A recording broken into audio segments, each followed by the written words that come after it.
बानी पीटीआई की 190 million pound scandal case में जमानत मंजूर, रिहाई का हुक्म, रिहा नहीं हो सकेंगे। अभी साइफर केस और इद्दत केस में सजा मुअत्तली होना बाकी है।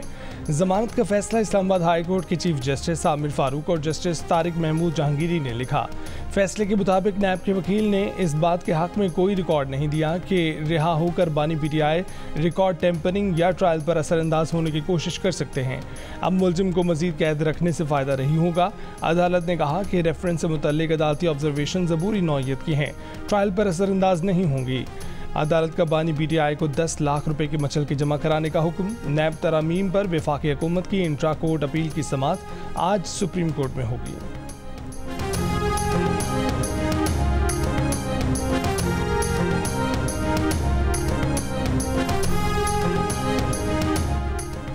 नौ मई के मुकदमात में नामजद 500 से ज़ायद मुलजमान रावलपिंडी की इंसदादी दहशतगर्दी अदालत में पेश। शिबली फराज, राजा बशारत, जरताज गुल, जैन कुरैशी, 20 से ज़ायद मुलजमान की जमानत मंजूर। वज़ीर आला KP अली अमीन गंडापुर की हादसी से इस्तिस्ना की दरख्वास्त मंजूर। मीडिया से गुफ्तगू में शेख रशीद ने कहा कि मुकदमात का सामना करके थक गए हैं, बेहतर है कि अब सजाएं दें और जान छोड़ें।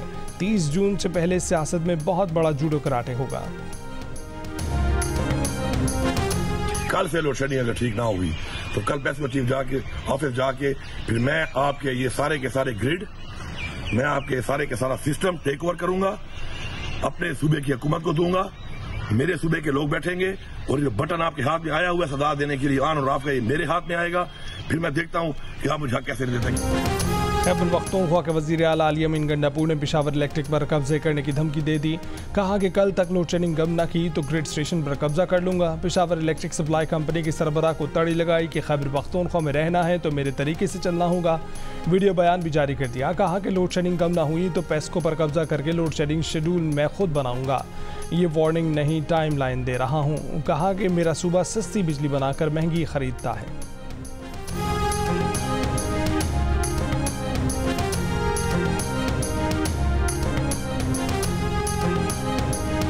बात अगर करना है जनाब स्पीकर तो सिर्फ हमारा एस्टैब्लिशमेंट से बात अगर करना है स्पीकर।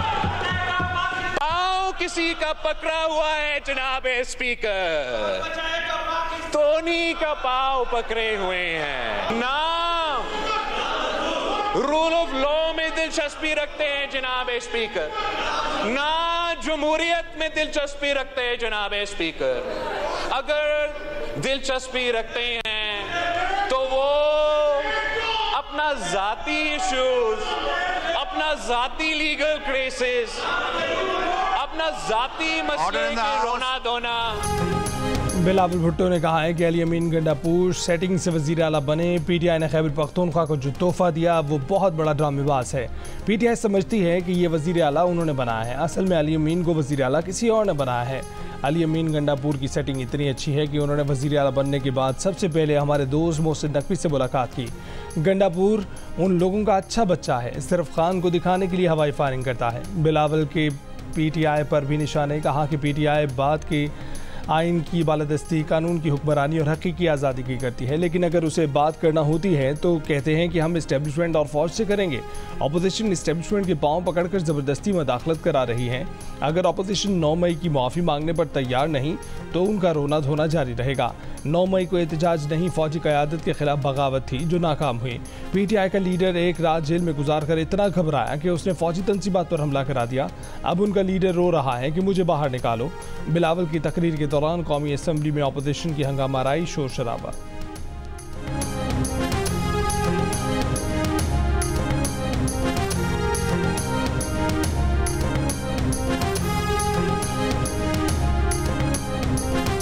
आज बिलावल जरदारी ने भी इंतहाई गैर पार्लिमानी अल्फाज इस्तेमाल किए हैं। आज दुनिया पे आया है कि इसके पास भराए नाम जो डेमोक्रेसी और जमहूरियत की लेगेसी की बात करता है, ये बराए नाम है। इसकी ब्राटअप वाकई जरदारी साहब ने की है। बिलावल ने कौमी असम्बली में गैर पार्लिमानी अल्फाज अदा किए। तहरीक इंसाफ के चेयरमैन बैरिस्टर गौहर ने की दुहाई। कहा कि बिलावल ने पार्लियामेंट के लिए गलत अल्फाज इस्तेमाल किए। डिप्टी स्पीकर ने PP के लीडर के तौर पर ऐवान को चलाया। हम जमहूरियत आगे लेकर चलाना चाहते हैं। वो हमें इस्तेमाल दिलाने की कोशिश कर रहे हैं। आज 8 बजे तक इजलास चलना था, लेकिन बिलावल जरदारी के खिताब के बाद मुलतवी कर दिया गया। अब हम जुमेरात को जवाब देंगे।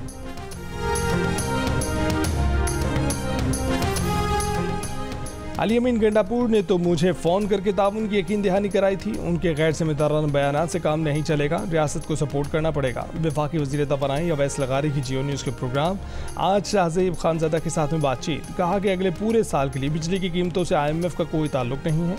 हमारा IMF से मुआहदा ये है कि गर्दिशी कर्जे को 2310 अरब रुपये से ऊपर ना जाने दें।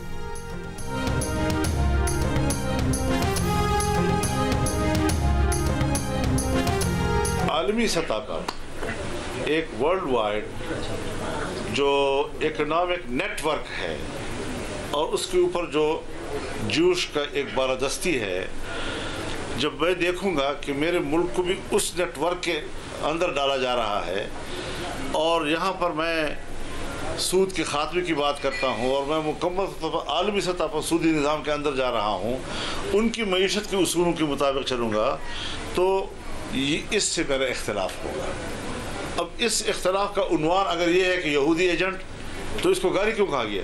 उसको संजीदगी से लेना चाहिए था, मुझसे पूछना चाहिए था कि आप ये बात क्यों कह रहे हैं। बानी PTI को यहूदी एजेंट कहना महज एक सियासी बयान था। मौलाना फजल रहमान ने वजाहत कर दी, कहा कि यहूदी एजेंट कहना गाली नहीं है, एहतजाज का उन्वान है। मुल्तान में सहाफ़ियों से गुफ्तगू करते हुए मौलाना ने बानी PTI से मुलाकात के इम्कान के सवाल पर कहा कि सियासी लोग हैं, मुज़ाकरात से इनकार नहीं करेंगे। फजल रहमान ने हुकूमत से मुस्ताफ़ी होने और नए इंतख़ाबात करवाने का भी मुतालबा किया।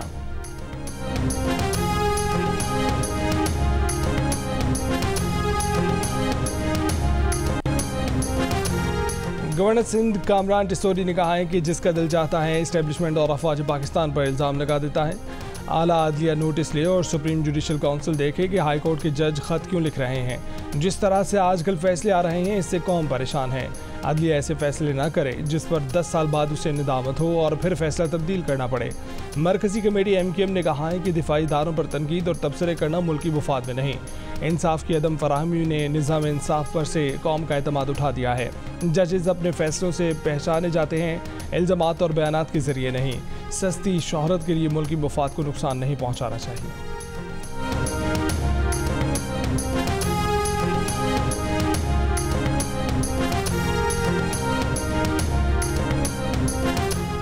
अब इल्ज़ाम लगाने से काम नहीं चलेगा, सबूत देना होगा। बार बार इंटेलिजेंस इदारों का नाम लिया जा रहा है। कोई अब पगड़ी उछालेगा, उसका जवाब डबल पगड़ी उछाल कर देंगे, पगड़ी की फुटबॉल बनाएंगे। सेनेटर फैसल बाबरा की इस्लामाबाद में प्रेस कॉन्फ्रेंस, कहा कि जजेस को इल्ज़ामात से दूर होना चाहिए। इस्लामाबाद हाई कोर्ट को ख़त लिखे 15 दिन हो गए लेकिन जवाब नहीं आया। कोई कागज़ और सबूत नहीं आ रहा, जिसकी वजह से लोगों में शक पैदा हो रहा है। उम्मीद है कि जल्द जवाब आएगा, आना चाहिए और जवाब लेंगे। इदारों की कहीं दखल अंदाजी है तो सबूत दें, साथ खड़े होंगे।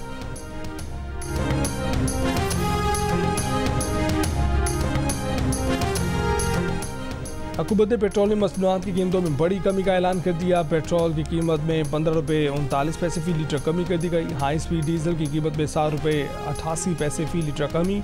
मिट्टी का तेल 9 रुपये फ़ी लीटर और लाइट डीजल ऑयल की कीमत में 7 रुपये से ज़ायद की कमी कर दी गई। वज़ीर आज़म शहबाज शरीफ ने नई कीमतों की मंजूरी दे दी। इससे पहले मुल्क भर में गंदम, आटे और घी की कीमतों में भी कमी रिकॉर्ड की गई थी।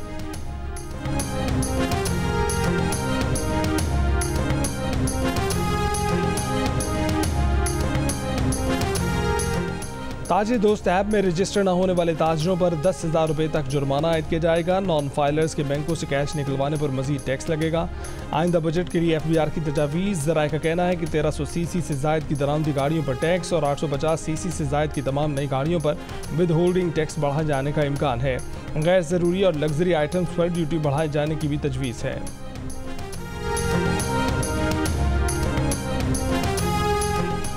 वज़ीर आज़म शहबाज शरीफ ने तमाम वफाकी वजारतों को पब्लिक प्राइवेट पार्टनरशिप मनसूबों के हवाले से तजावीज़ पेश करने की हिदायत कर दी। वज़ीर आज़म ने कहा कि महसूलात की वसूली में इजाफे से तरक्याती मनसूबों के लिए फ़ंड्स मुयस्सर हो सकेंगे।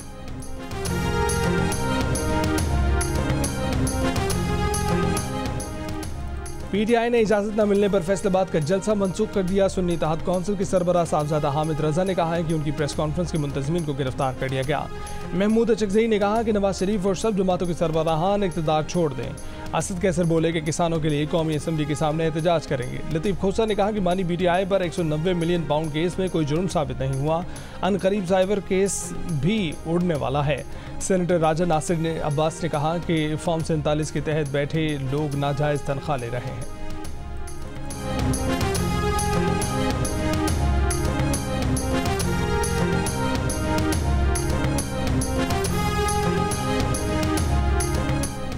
मुस्लिम लीग नून की सेनेटर तलाल चौधरी का कहना है कि जजेस प्रेशर बर्दाश्त नहीं कर सकते तो फैसले भी नहीं कर सकते। 62-63 पर नाअहली के फैसले वो कर रहे हैं जो खुद 62-63 पर पूरा नहीं उतरते। ज़िला अदलिया के जजों का ख़त भी बहुत ज़्यादा अहमियत का हामिल है। जजेस ख़त नहीं लिखते, फैसले सुनाते हैं। बानी पीटीआई की 190 मिलियन पाउंड केस में ज़मानत हैरानगी की बात नहीं। कानून जिंदा है तो हो ही नहीं सकता कि बानी पीटीआई को 190 मिलियन पाउंड केस में सज़ा ना हो।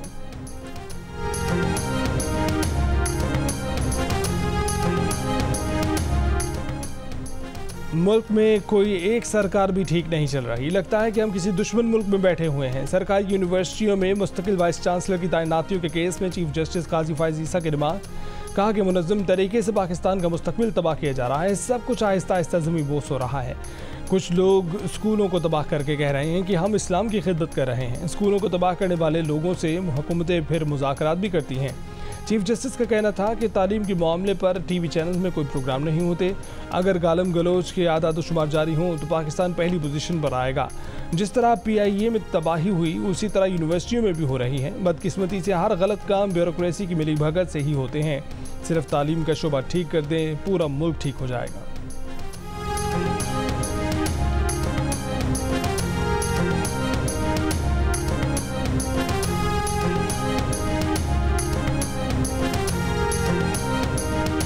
पाकिस्तान का फतह 2 गाइडेड रॉकेट का कामयाब तजर्बा। ISPR के मुताबिक फतह 2 जदीद नेविगेशन सिस्टम से लैस है।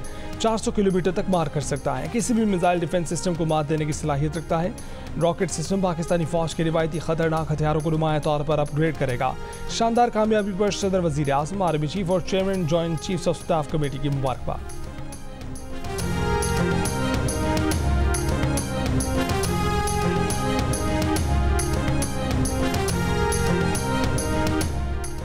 मुजफ्फरगढ़ में थर्मल बाईपास पर फायरिंग से मकामी सहाफ़ी जाँ बहक। मुसल्लह अफराद ने सहाफ़ी अशफाक अहमद सयाल को रोक कर फायरिंग की। वज़ीर आला पंजाब मरीम नवाज ने वाक़े का नोटिस ले लिया। IG पंजाब से रिपोर्ट तलब कर ली। कातिलों को गिरफ्तार करने का हुक्म दे दिया।